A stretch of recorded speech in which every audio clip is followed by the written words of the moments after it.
सबसे पहली बात तो ये कि फ़िल्म सरोगेसी की बात करती है। सरोगेट्स होते हैं गुमनाम चेहरे। तो अगर हम एक बड़ी स्टार को इसमें ले लेते तो इतनी अटेंशन आ जाती कि वो सरोगेट जैसा लगता ही नहीं, जबकि हम एक ऐसा चेहरा लेकर चल रहे हैं जिसे लोगों ने देखा है लेकिन कम देखा है। तो वो हमारी फ़िल्म को बड़ा जस्टिस करती है चीज़, पहली बात। दूसरी बात ये कि ऑफ कोर्स हमने काफ़ी बड़े स्टार्स को अप्रोच किया था बिफोर, क्योंकि हम जब शुरू में निकलते हैं तो सब यही कहते हैं कि प्रोजेक्ट ईजी हो जाएगा, बेचना आसान हो जाएगा और थिएटर में जाना आसान हो जाएगा। तो हम गए अपने प्रोड्यूसर्स के चलते, बहुत सारे जो उस टाइम पे प्रोड्यूसर थे, नॉट द वंस अभी जो हैं वो, तो उन्होंने तो हमको अनकंडीशनली सपोर्ट किया है अभी जो है। तो हम गए तो उनके चलते हमने काफ़ी स्टार्स को अप्रोच किया। तो हर किसी का यही होता था, मुझे प्रेग्नेंट नहीं होना, मुझे ग्लैमरस रोल दीजिए, मैं कहाँ, ये क्या कॉस्ट्यूम है, ये कैसे कपड़े हैं। तो उनको शायद, तो फिर हमें लगा कि ये तो फिल्म के साथ जस्टिस नहीं हो पाएगा।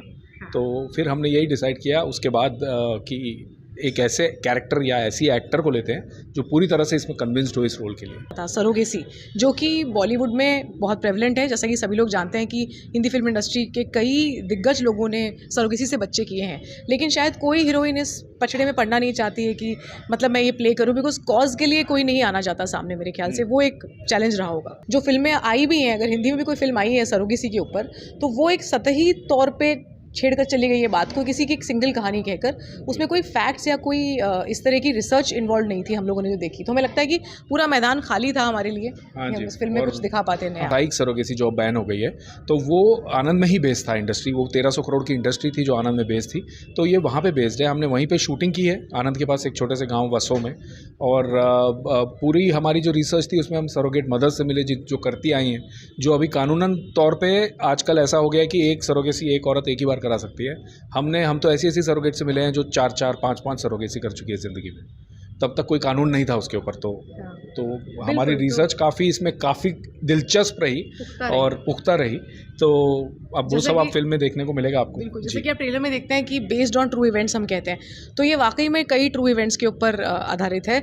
ऐसा नहीं है कि ये कहीं की दास्तान है, बट अलग अलग जगहों से लिए हुए सच्ची चीज़ें, सच्चे कैरेक्टर्स हैं इसके अंदर। मतलब ऐसा कभी नहीं लगा कि हम कुछ फिक्शन, तो ऑफकोर्स होता ही है, एक कहानी आप कहते हैं उसको, पहले कहानी बनती है फिर रिसर्च आती है, बट रिसर्च ने इस फिक्शन को बहुत हेल्प किया, मैं ये आपको बताऊंगी, क्योंकि fact is stranger then fiction. कितने थिएटर्स पे आप रिलीज कर रहे हैं? हम लोग 350 to 400 थिएटर्स इंडिया में और 400 वर्ल्ड वाइड। पर अभी कुछ अमेंडमेंट्स हो रहे हैं, हमने सुना है, और हम चाहते हैं कि इससे एक मुद्दा खुले, ऐसा भी हो जाए कि अगर कहीं वापस सरकार इसको डिस्कस करे कि क्या अमेंडमेंट होना चाहिए। डोंट थिंक कि ऑफिशियली अब कुछ है, लेकिन सरकार ने जैसा नियम बना दिया है कि अपने परिवार में ही सरोगेसी कीजिए, अपने किसी भाभी या ननद या किसी के साथ सरोगेसी कीजिए। तो ये एक ऐसी चीज़ है जो हमें लगता है ज़्यादा कॉम्प्लिकेट करेगी। तो जो लोग सरोगेसी करने वाले हैं, मेरा बस उनसे ये कहना होगा कि आज की तारीख में अगर आप अपने फैमिली में करते हैं तो बच्चे के ऊपर जो अधिकार वाली बात है उसमें ज़्यादा मुश्किल आपको आएगी। तो इससे अच्छा ये है कि कोई ऐसी लेडी जिसके घर को आप हेल्प कर सकते हैं, जिसको आप पैसे देकर उसके भी लाइफस्टाइल चेंज हो जाएगी, उसको आप उतना ऑनर दीजिए, उतना मान दीजिए कि भाई हाँ, एक्नॉलेज करिए कि ये मेरे बच्चे की माँ है, एक दूसरी माँ है। फिल्म के एक ही म्यूज़िक कंपोज़र हैं, जैसे आजकल होता है कि बहुत सारे मल्टीपल कंपोज़र होते हैं। हमारी फिल्म में एक ही है, श्रेयस पुराणिक, उन्होंने सारे गाने बनाए हैं। मोहित चौहान जी, ऐश्वर्या भंडारी और उस्मान मीर जी ने इसको गाया है। उस्मान मीर जी बहुत ही विख्यात गुजरात के सिंगर हैं। तो गाने का नाम है लव स्टोरी नथी। हाँ। और ये गाना आज ही रिलीज़ हुआ है, और दुकान के बाकी गाने जैसे अरिजीत सिंह ने मुँह न लागे गाया है, बहुत अच्छा कर रहा है वो गाना। ऑडियंस, थैंक यू, आपने उसे इतना प्यार दिया। और जो श्रेया मैम का गाना है, मैं तुम्हारे बच्चे की माँ बनने वाली हूँ, वो तो गाना फिल्म का ही एक फ्लैगशिप सॉन्ग है। That song is also doing very well.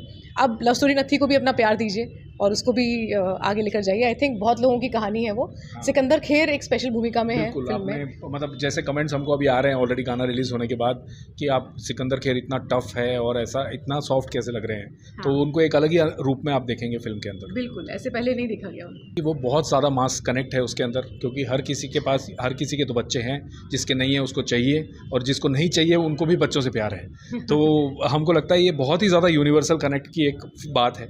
अगर इसको हम थिएटर तक लेके आने की हमने हिम्मत की है, तो बस अब ऑडियंस को हिम्मत करनी है कि वो घर से निकल के टिकट लेके देखें। और इसके अलावा मुझे लगता है कि जो एंटरटेनमेंट फैक्टर होता है फिल्म के अंदर, जैसे आप ट्रेलर में देखते हैं, डायलॉग हमारे बहुत स्ट्रॉन्ग है, हमारे गाने, हमारा म्यूज़िक, हमारा एक बहुत बड़ा, चाहे वो बैकग्राउंड म्यूज़िक भी है, आप फिल्म से जुड़े रहेंगे। आप जब थिएटर में आएंगे 2 घंटा आप अपनी बाकी सब चीज़ें भूल कर इस फिल्म को देख पाएंगे।